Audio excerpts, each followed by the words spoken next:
Good evening. It's nice to see you back. It's almost like a resurrection from the dead. You would have thought he was. Sure had the shovel ready. Thank you. All right. Tonight we're going to start a new topical discussion. This is part of what the elders set forth over a year ago about wanting to focus on topics of, fundamental nature to Christianity. This is a topic that we haven't really talked about, and basically nobody's really looked at this topic the way that we're going to look at it tonight, or in this series of lessons. But it's about building relationships, and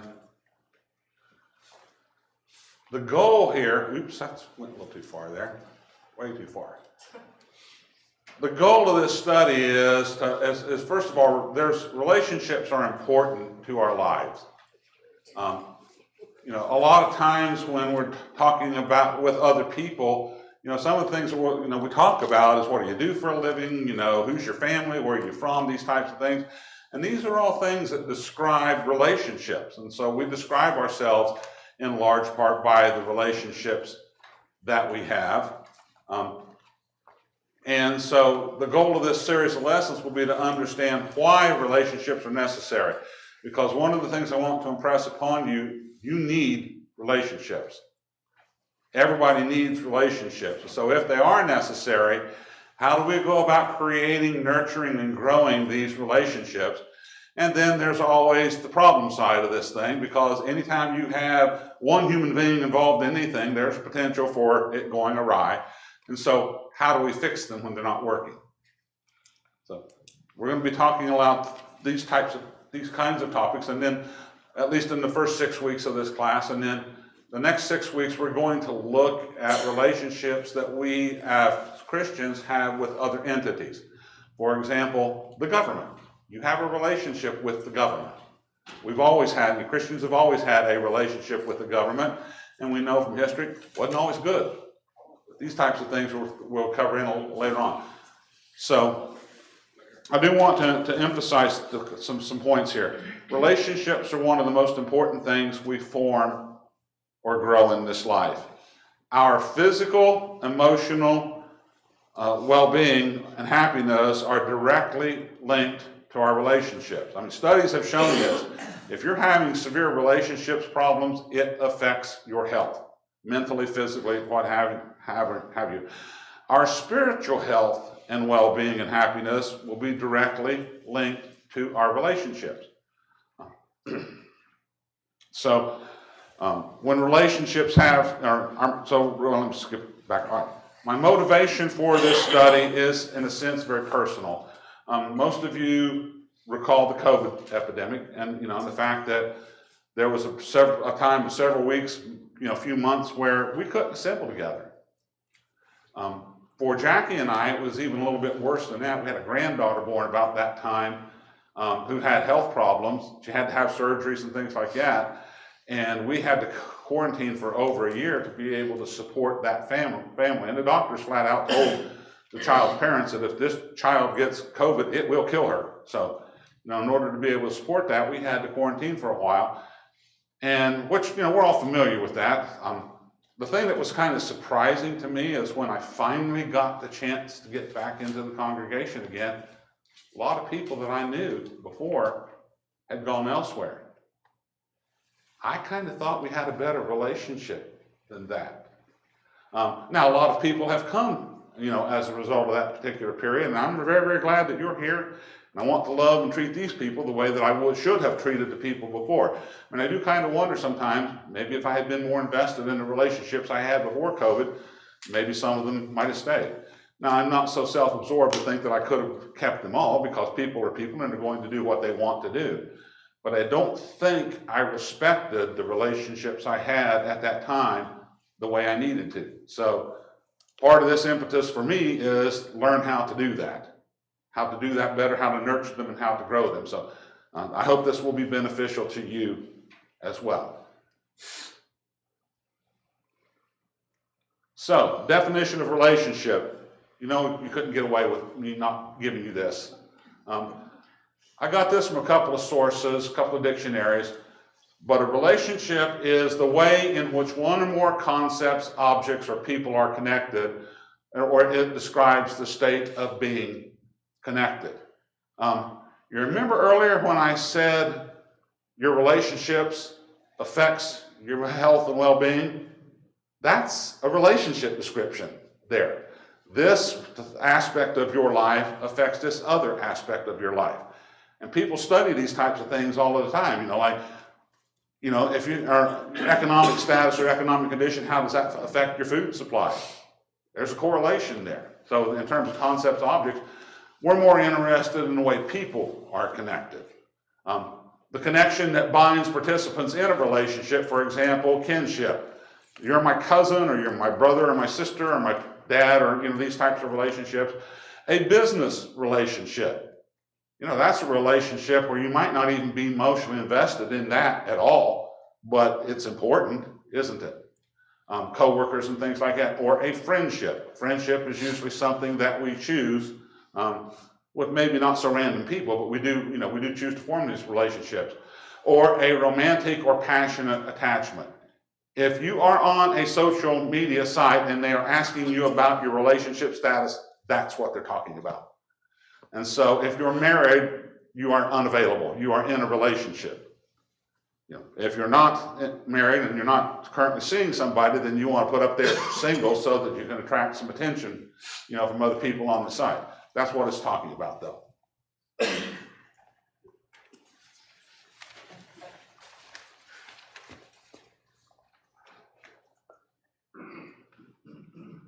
Relationships are vital to all humans.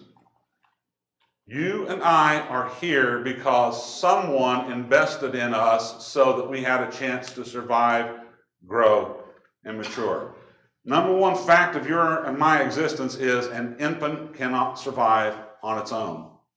A small child cannot survive on its own. Somebody invested in us when we were in that particular state in life to make sure that we had a chance to get to this particular point. As a consequence, we have also lived long enough to make this same investment in others. Have you raised a child?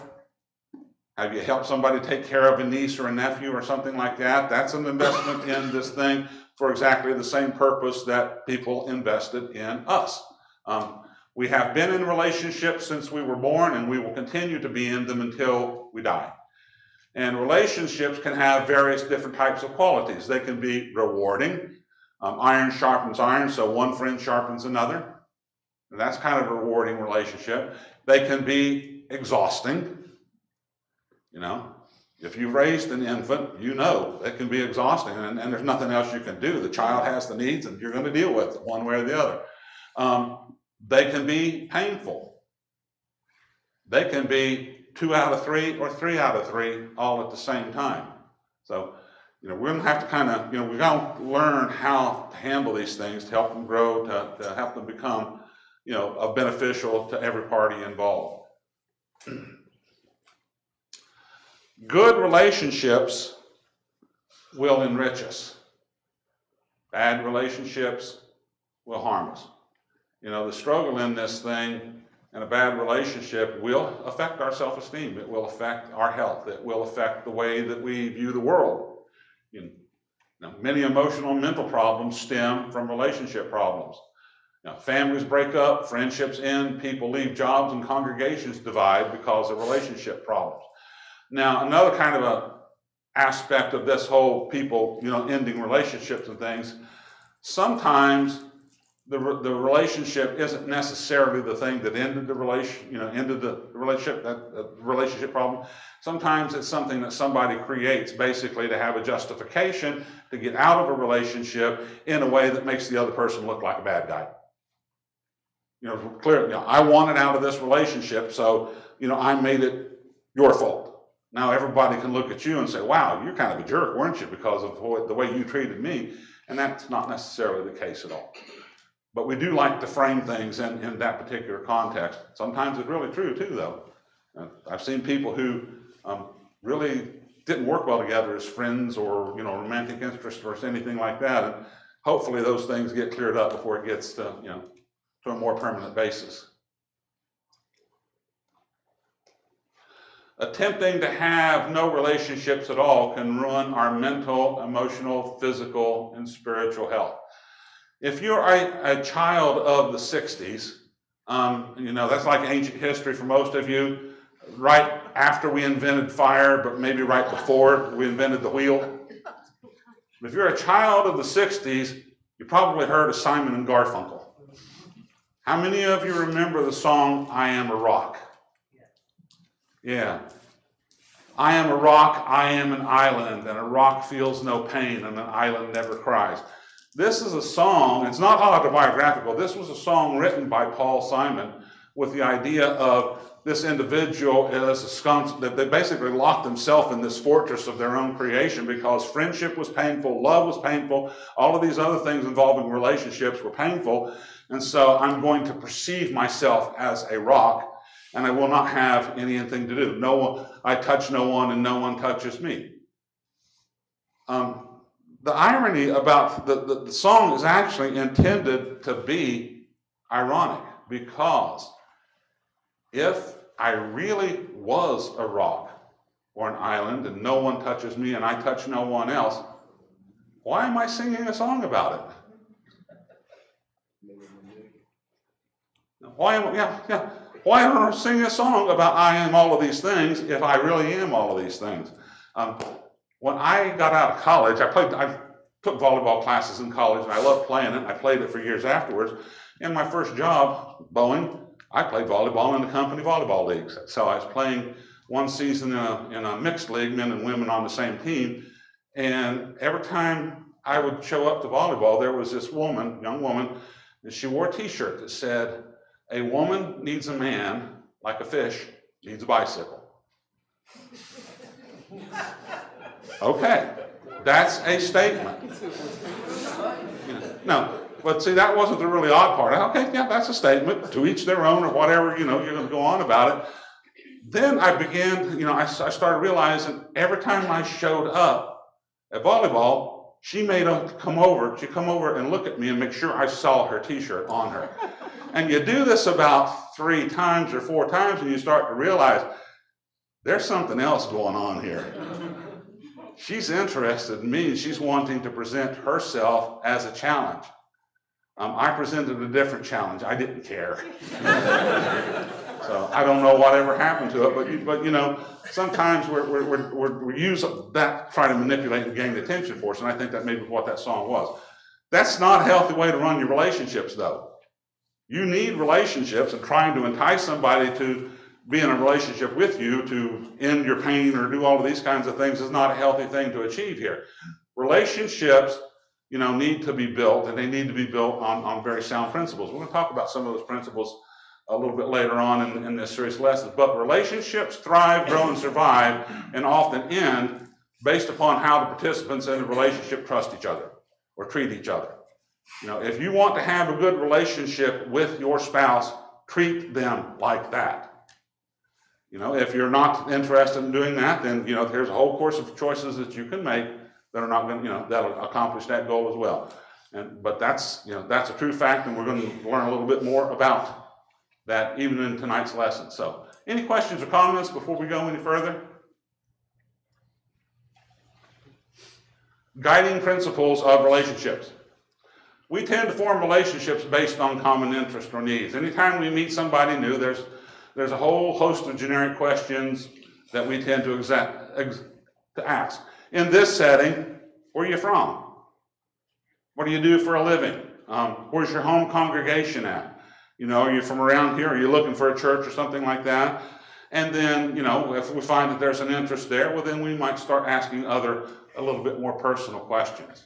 At some point, we might say, you know, hey, let's have lunch together, or something like that. You know, and then I'll ask you the big question, do you like spicy food? You know, and you'll answer the question, and if we're going to lunch together, I'll pick someplace that meets your need, but it better be spicy. So we have that, but you know, and then over time we can build a more intimate relationship and get to know each other better and find common interests, hobbies, and things like that. And as Christians, we can find common goals and common beliefs and these things that we're going to enrich us here.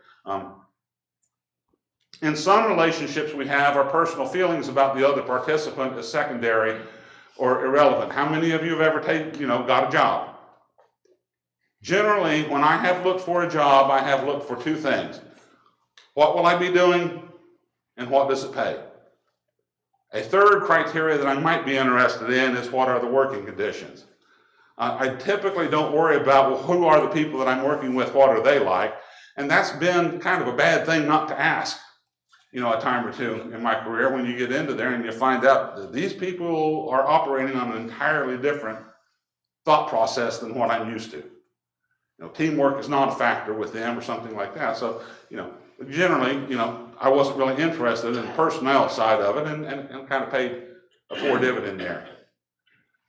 For the relationships that we want to have, there are principles that should guide the formation and the maintenance of the relationship. Notice I said formation and the maintenance. So sometimes in relationships, have you ever heard somebody saying, yeah, he's high maintenance or she's high maintenance?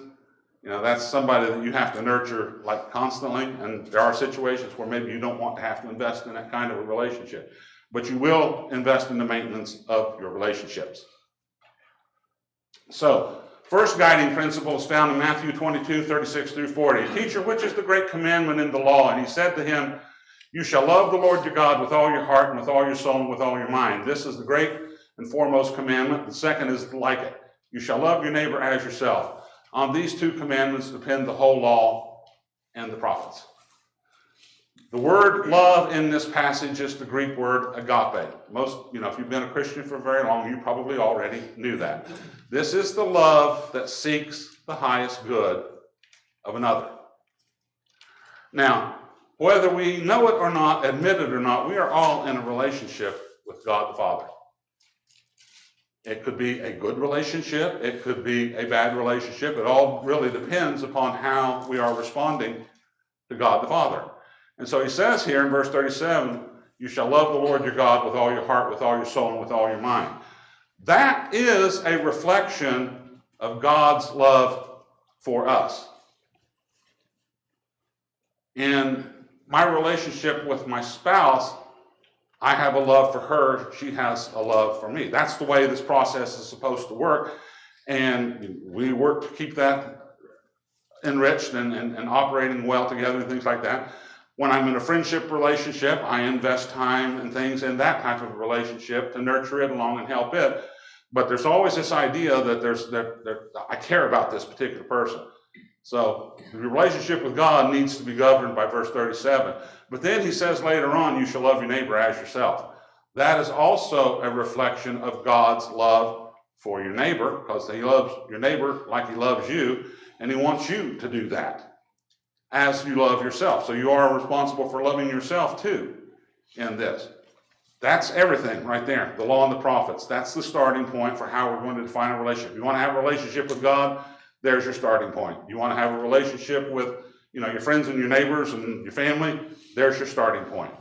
And from those principles, lots of other things will come and develop, you know, in the proper manner and time. But there's your starting point. 1 Corinthians 13, 4 through 7 is listing for us the characteristics of agape love. He says, love is patient, love is kind, and is not jealous. Love does not brag and is not arrogant, does not act unbecomingly. It does not seek its own. It is not provoked, does not take into account a wrong suffered, does not rejoice in unrighteousness, but rejoices in the truth, bears all things, believes all things, hopes all things, endures all things. Those are the traits of agape love. And so, if you guys will exercise all of those traits in your dealings with me, I will be much happier of an individual. Don't expect me to necessarily do that in your direction. No, that's not fair. That's not right. This is what we're supposed to be for each other. Will we be successful 100% of the time? No. So we'll have to do a little damage control or a little repenting or something like that. But this is what we're supposed to be like. Any questions or comments? In the New Testament, Christians are told at least 48 times to do something for or to one another. And I saw this statement in my source outline, and I thought, there's no way. There's absolutely no way that can be right. So I did a word search on one another in the entire New Testament of the New American Standard Bible. It's used 108 times, and a little over half the time it's referring to relationships between people. A lot of times in the Gospels it's used with the Jews talking to one another about who is this Jesus guy and what are we going to do about this situation. But in fact, I think he may have underestimated the 48 times there. But the idea of doing this for one another is us investing in each other in our relationship to the Father. These are the statements that are going to tell us how we love Father with all of our heart, soul, and mind, how we love our neighbor as ourselves. I picked a few here just to kind of give you some flavor on it. Be at peace with one another. Love one another. That's the biggie right there. That's used throughout the entire New Testament at various times to describe how we should relate to one another. Building up one another, serve one another.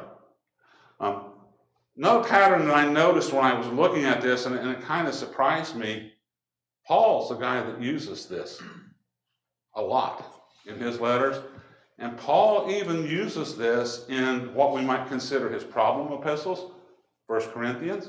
When he's trying to address various issues and things that have arisen in that particular church.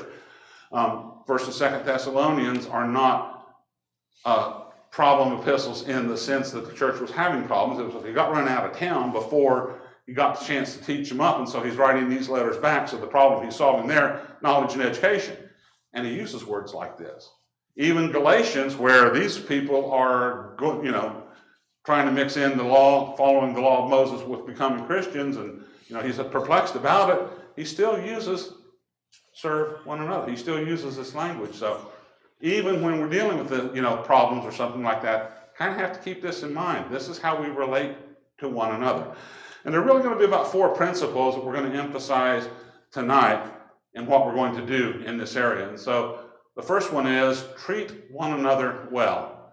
Again, relationships require investment and maintenance, and how we treat each other clearly indicates the purpose and value we place on the other participants in the relationship.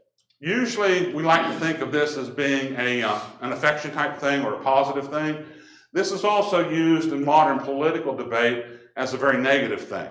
By that, I mean we are defining our political position not by a positive statement, but how we choose our enemy, who we choose as our enemy, and what they stand for, and that defines our position.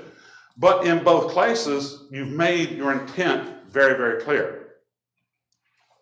If you're in a relationship where somebody's always, bashing you and negative or down on you, you have a pretty clear understanding of where you stand with them. You're in a relationship where that person is nurturing and working with you the same that you are with them.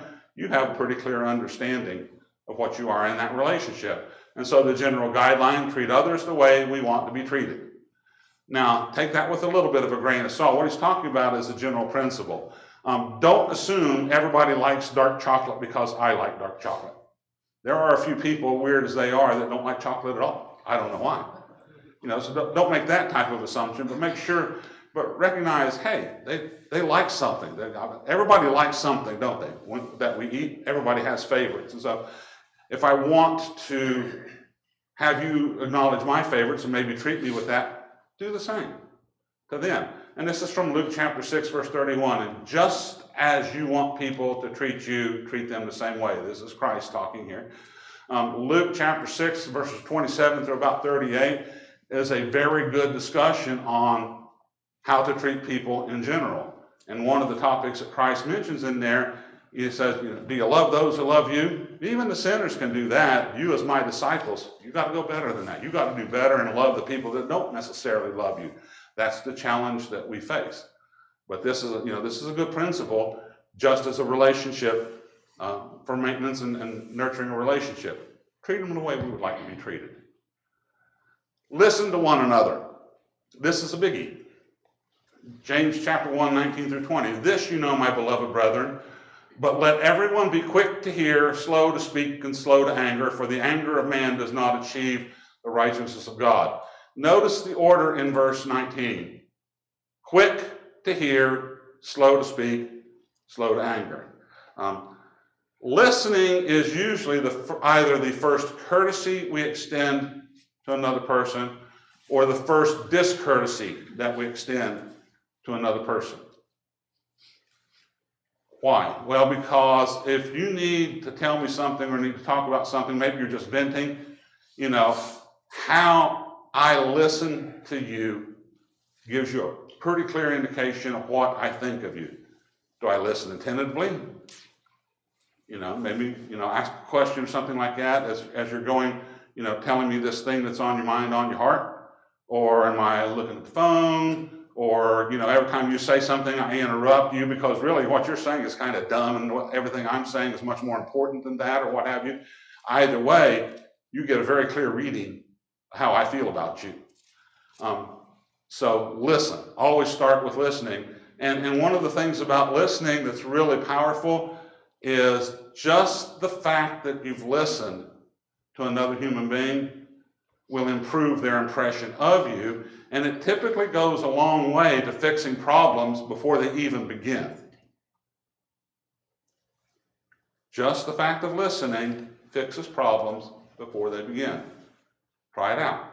Now, another thing I will also encourage you to think about too is that if you've listened to somebody and now you're trying to respond to them and they're always interrupting you, point that out. I listened to you, do me the same courtesy and listen. That's a fair thing to do there. I gave you respect. I insist that you give me the same. And because they kind of need to be quick to hear too, don't they? Questions or comments? Yes. Just a statement that I've heard before that I've stuck in the back of my head is ask yourself the question, are you actually listening to somebody or are you just waiting to talk again? And that really makes you kind of stop and think, all right, what am I really intending to do here? Yeah. I find that type of conversation is the most common one that we have. It isn't really listening to what they're saying, and trying to understand. It's just, will you hurry up and get done so that I can say the really important part of this conversation? It's what happens when you get a bunch of engineers in a room there. Everybody's more important than you are, this kind of thing. Any other questions or comments? Appreciate one another. Fact, people like being appreciated. If the only thing you ever do with dealing with other people is catch them when they're doing wrong and point this out, you're going to develop a sour relationship on there. Catch them when they're doing right and saying, yeah, that was a really good thing I saw you doing there. That's an important validation for them. Somebody noticed that I was doing it, even if I wasn't doing it to be noticed. People like it when we show that appreciation. So if someone does something nice for you, or you see them do something nice for somebody else, show some appreciation. It both acknowledges their effort and it encourages them to do it again. When I coached kids soccer, one of the things I did with my kids is I always, when they made a play, I always told them, and it was a good one, I always told them, that was a really good play you made there. And I knew when they made the play, half the time they had no idea what they were doing. They just kicked the ball funny and it worked, But having somebody notice that, they got better over the season. And also when I had to chew on them a little bit because they were slacking off of practice or something like that, they also realized this isn't coach going off. This is, we deserve this because coach always tells us when we do good, and now he's telling us we're not. So, it's really a powerful reinforcement to them. Be fair about it. If they're doing something wrong or slacking off, tell them, you can do this a little bit better. But it will give power to those words when we have to say them because they know you cared about me enough to, catch me doing something right. Romans chapter 12, verses 10 through 13, we read, be devoted to one another in brotherly love. Give preference to one another in honor. That's the show some appreciation there. And then the rest of this is not lagging behind in diligence, fervent in spirit, serving the Lord, rejoicing in hope, persevering in tribulation, devoted to prayer, contributing to the needs of the saints, practicing hospitality. 11 and 12 are more focused on, our relationship as Christians, but it's wrapped up behind this statement of be devoted to one another and contributing to the needs of the saints, practicing hospitality there. So it's a package deal here in what we're supposed to do. The word brotherly love in verse 10 is the Greek word Philadelphia. So if you've ever heard of Philadelphia, Pennsylvania, referred to as the city of brotherly love, that's why. And the idea behind this is the warm affection we should have for a family member. Sometimes we don't do that with our family members, especially when we're children, but he's telling us as Christians, have a warm affection for one another and give preference to another in honor. So show some appreciation there and have the appropriate affection to demonstrate it. Edify one another. The Greek word edify comes from the Greek word that means to build the house. Now, if you've ever built a house or bought a house, you know this requires a large investment. Most people have to get a mortgage because we can't pay cash on it. But, got to have a place to live and you can build some equity, yada, yada, yada. Jackie and I built the house that we live in, but we bought houses too at the same time. If we want the house to last, we build carefully. When we were, quote, building our house, I did not drive one nail. I did not wire one outlet. I did not solder one copper connection into plumbing while this house was under construction. Why? Because I wanted it to work. I wanted it to be good work and not fall apart and pass inspection and things like that. Now, after we got the house up, I did those things, on a fairly regular basis. But while we were building the house, I did not do that. And that was probably one of the best decisions I ever made. Now, if you're buying a house, it's a little bit different. You should have it inspected first to ensure that you're not buying a disaster.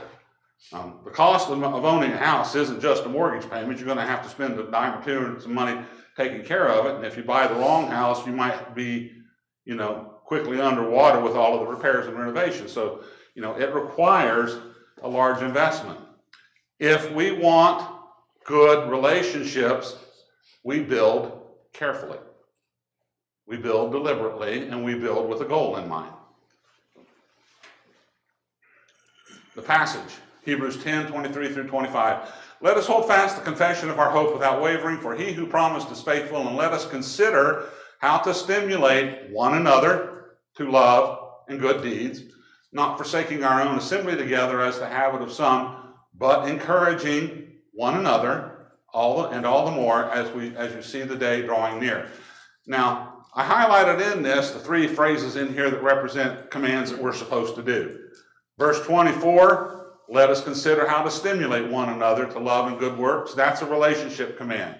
What am I going to do for you to help you do this? That reinforces your desire and your ability to do this.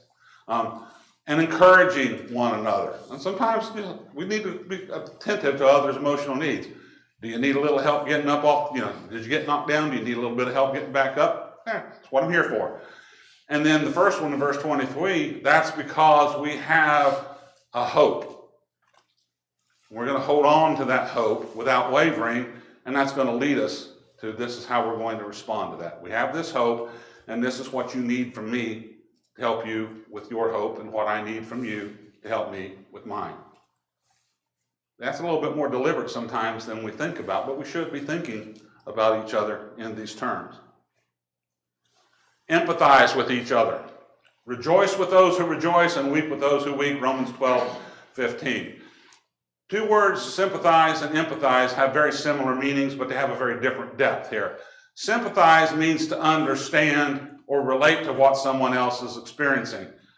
So if Paul had said here, understand when somebody is rejoicing and understand when somebody is weeping, he would have been talking about sympathize with them.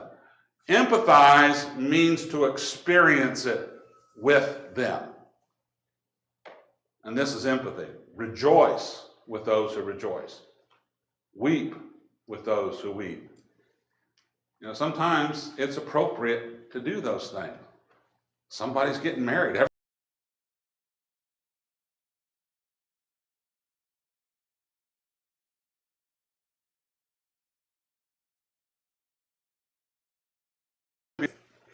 Maybe they'll do the same for me, you know, when something like that happens. It's okay to feel these things, and it's okay for us to feel it with them. That builds bond. All right. Relationships are important to our health and well-being in all dimensions of life. We have a relationship with God and other people and even other groups and institutions. We need good, healthy relationships to survive. That's what this is about. We do need these things, and we need them to be healthy, and we need them to provide for our needs, and we need to provide for the needs of others in these relationships. And so we also need to learn the skills to create and grow relationships. We will not be perfect in this, but we can be really good. Questions or comments? All right, I appreciate your attention and comments, and we'll pick it up next week with another topic on relationships.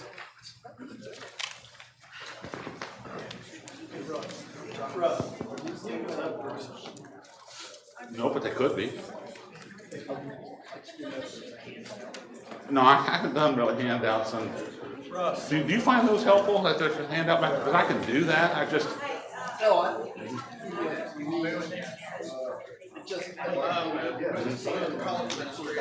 Yeah.